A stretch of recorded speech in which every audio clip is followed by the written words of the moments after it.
Alright guys, we're going to be going over some shooting technique today.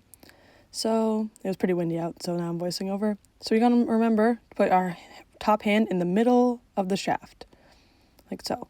Not too high, not too low, that'll give us a lot of power in our shots. Then we want to have a 90-degree angle with our elbow and our stick. We want to make sure that we're stepping through with our opposite foot, the front foot forward, a big step forward to give us all that power and momentum. And really pull through with your bottom hand. So here's what it would look like left-handed. Again, our hand is going to be in the middle of the shaft, and we're going to remember to make that angle. Step with our opposite leg, I should put the ball down, and really rip through with that bottom hand. All right, and then I'll do it again right-handed, really ripping through, and then another one left. And here's the shooting from a side view. Just again, remembering to really rip through on our shots. That's how we're going to get a lot of power. Snapping through. And here is it left-handed as well. And when we're shooting, we really want to snap forward. I tell my players, imagine that there is a cone at the outside foot. You want to whack over that cone. You're pulling through all the way through the opposite side of your body. We're just going to talk about shot placement quick. I'm going to hop in net as if I were a goalie. Just reminding us to aim for those corners because those are the hardest spots for the goalie to save. When the ball's shot right at the goalie, obviously a lot easier for them to save and usually results in a turnover. So just remembering to find the back of the net and look around the goalie. And next we're going to talk about some drills to do at home if you have a net. This is one I still use to this day, being a collegiate player. It helps me remember to really snap with my arms. You get down on one knee, have your opposite leg forward. So if you're shooting with your right hand, you'd have your left knee forward, and then just rip a lot of shots. And the focus here is really on pulling with your hands and trying to pull that bottom hand to your outside. Think if you're wearing like jeans, your outside back pocket.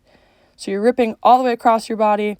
And this is just really good for all kinds of shots, especially I find it helps me with my upper placement shots because it reminds me to have my elbows higher and just, yeah, really helping focus in.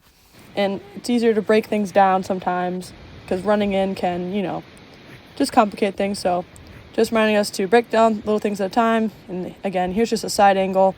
Try to remember always to do both sides because lacrosse, we use both hands, even our not as good hand. But just lots of practice, lots of reps will help us get better at that. So yeah, here's just a couple more reps and just remembering to really work on pulling that bottom hand. Another drill idea for you guys at home is just dodging cones.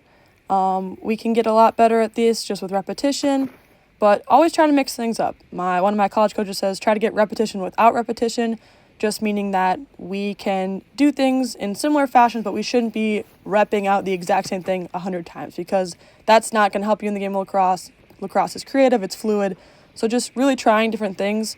Here I do a split dodge, I think is my first one, and then later pull dodge. Just messing around. Oh, yeah, there's pull dodge. Messing around in your backyard is where you're going to get the best, where you're going to see the most improvement. It's just spending the time on the things you should be working on. And here's me just getting a couple extra reps. Just a reminder to you guys to make this fun because this is where you see the most improvement. Just working in your backyard, working in the dark, not that everyone's going to see, because the practice outside of practice is really what's going to put you ahead. And like I said, just remember to have fun. I know I was out this past summer with hip surgery, and the only thing I wanted to do was shoot. And I remember I could not wait to get back to it. So never take your mobility for granted and just remember that this is why we play the sport we love. Just be able to, go out and have fun. So yeah, I will see you guys at our next practice. I hope this video was helpful, and always remember you can text me if you have any questions or anything at all. Thanks.